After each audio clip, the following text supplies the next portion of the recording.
दोस्तों, मैं हूं वंदना भारती और आप देख रहे हैं कमोडिटी इनसाइट्स। आज बात होगी बड़ी अहम कमोडिटी और वो है ग्वार। ग्वार का की अगर बात करें तो हम इसे कहते हैं कि ये ऐसी कमोडिटी है जो प्रॉक्सी ऑफ वेदर को भी दिखाती है। और इस बार हम लोगों ने देखा है कि यहाँ पे ग्वार की जो प्राइसेस हैं, बहुत ज्यादा रिएक्शन नहीं आया, लेकिन एक अपसाइड जो है वो देखने को मिला और टेक्निकली भी देखे तो एक ब्रेकआउट देखने को मिला। कुछ रीजन तो यहाँ पे समझ में आते हैं कि इस वजह से ग्वार यहाँ पे बढ़ी है, जिसमें कि क्रूड ऑयल प्राइसेस का बढ़ना, और फिर अगर देखा जाए तो मानसून का यहाँ पे कमजोर होके आना। मानसून अगर कमजोर हो तो ग्वार प्राइसेस बढ़ते हैं, अगर मानसून यहाँ पे बढ़िया होके आता है तो ग्वार प्राइसेस यहाँ पे गिरते हैं, यानी कि इनवर्स कोरिलेशन है ग्वार प्राइसेस में और मानसून के बीच में।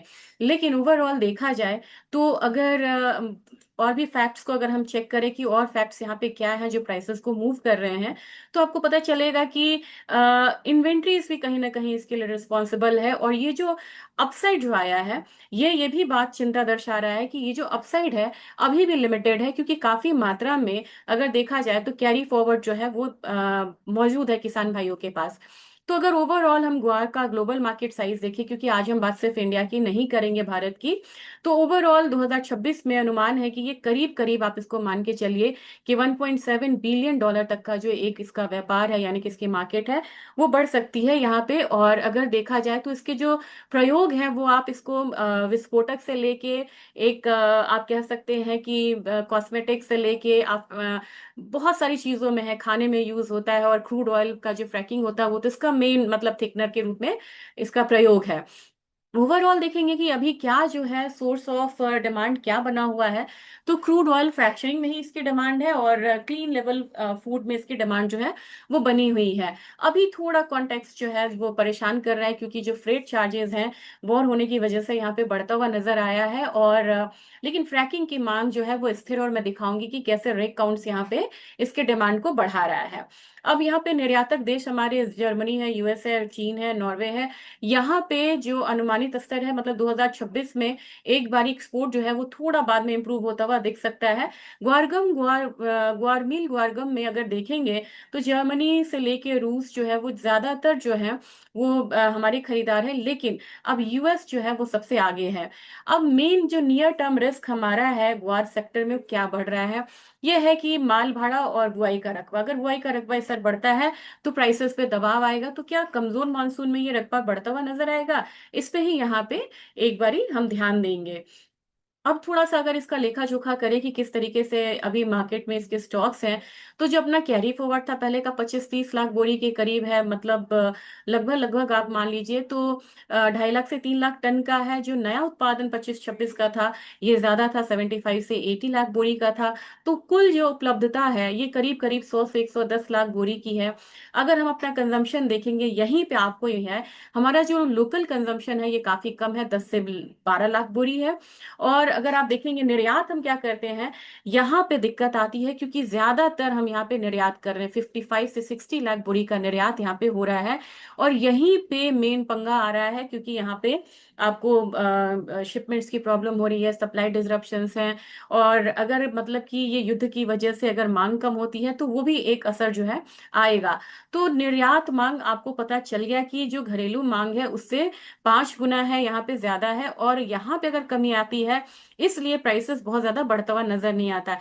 तो टोटल डिमांड हमारा 65 से 72 लाख बोरी का है और कैरी फॉरवर्ड हमारा बन रहा है 35 से 38 लाख, यानी कि अगली बार का पैक कैरी फॉरवर्ड थोड़ा सा यहाँ पे ज्यादा है। लेकिन इसमें यहाँ पे कुछ चीजें हैं।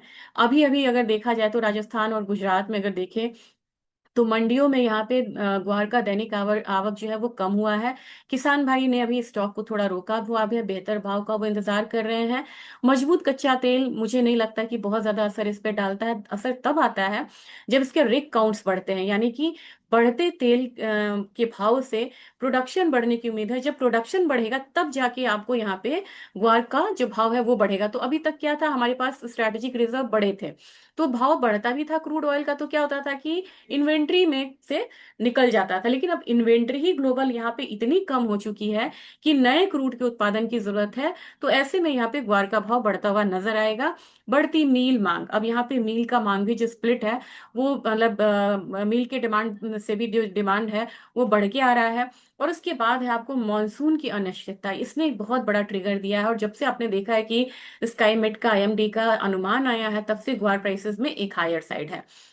तो इस बार अनिश्चितता बनी हुई है और कम बुआई की संभावना इसलिए है क्योंकि मूंग जैसे फसल पे किसान भाई थोड़ा सा यहाँ पे शिफ्ट होते हुए नजर आ सकते हैं। तो ये वजह है जो मुझे लग रहा है कि प्राइसेस यहाँ से थोड़ा सा बढ़ता हुआ नजर आएगा।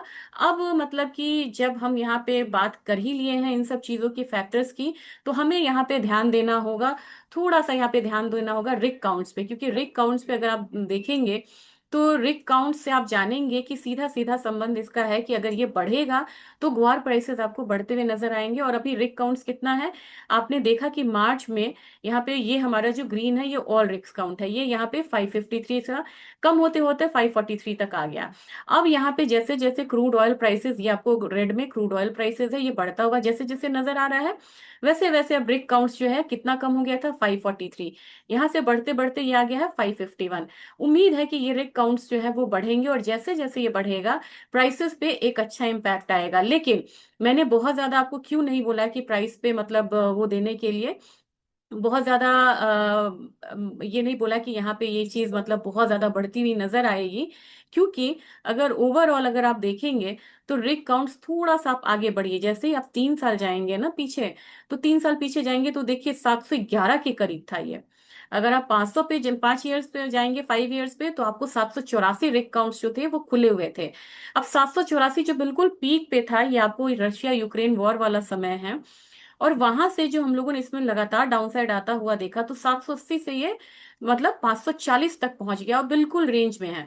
अब जैसे जैसे रिक काउंट्स बढ़ेगा वैसे वैसे ग्वार के प्राइसेस जो हैं वो बढ़ते हुए आपको नजर आ सकते हैं। अगर आप इसके प्राइस में चलेंगे तो ये मैंने यहाँ पे मंथली लगाया है एनसीडीएक्स का चार्ट, और एनसीडीएक्स पे स्टॉक कम हो रहा है, ये भी बात आप ध्यान में रखिएगा।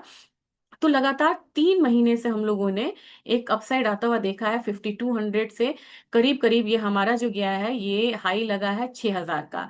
तो 800 पॉइंट का हम लोगों ने एक अपसाइड देखा है। अब मुझे लग रहा है कि यहाँ पे 6300 तक का एक बारी जो क्रॉस करता है, पहला तो आप 6050 का रखिएगा, 6050 का, दूसरा 6300 का, पांचवा हम तीसरा यहाँ पे हम रखेंगे 6500 का। यानी कि अल्टीमेटली अगर यहाँ पे थोड़ा सा मॉनसून अगर मतलब कि फेवरेबल नहीं होता है तो आप 6500 का भाव आता हुआ देख सकते हैं, लेकिन फिलहाल फिलहाल इस रैली में 6300 का भाव जो है वो आता हुआ दिख सकता है। और मेन सपोर्ट जो रहेगा वो इसका 5700 के करीब का रहेगा। ऐसे अगर ग्वारगम की बात की जाए तो ग्वारगम में जो रेट्स हैं वो करीब करीब आपको 12400 तक बढ़ता हुआ नजर आएगा, और फिर मतलब इससे ऊपर स्टेबल रहती है मार्केट तो आप 13000 का स्तर देख सकते हैं, और इसके बाद आपको 14,000 14100 का लेवल देखने को मिलेगा। और जो कि करीब हमारा ये हाई आपको लगा था, किस महीने में लगा था ये भी यहाँ पे हम देख लेते हैं, जनवरी 23 में। तो इसके लिए आपको वेट करना होगा 14300 का, पहला अपना लक्ष्य यही रखना है 12300 का, और फिर आपको होगा 13000 और फिर होगा 14300। तो मुझे लग रहा है कि धीरे धीरे यहाँ पे ग्वार जो है वो थोड़ा सा अपसाइड देखेगा, लेकिन एक बात ध्यान में रखिएगा, स्टॉक्स बहुत है तो इसमें कंटिन्यूस अपसाइड नहीं रहेगा। जैसे ही 13000 का प्राइस आएगा या 6200 का प्राइस आएगा ग्वार सीड में, एक दबाव वहां पे देखने को मिलेगा, क्योंकि किसान भाई फिर यहाँ पे स्टॉक को रिलीज कर सकते हैं। तो ये छोटा सा प्रयास था मेरा ग्वार पे अपना आउटलुक देने के लिए और चीजों को समझाने के लिए। अगर वीडियो अच्छा लगेगा तो इसे ज्यादा से ज्यादा शेयर करिएगा, फीडबैक दीजिएगा, और जो किसान भाई या ट्रेडर्स ग्वार में ट्रेड करते हैं वो अपने कमेंट्स जरूर दीजिएगा। Thank you.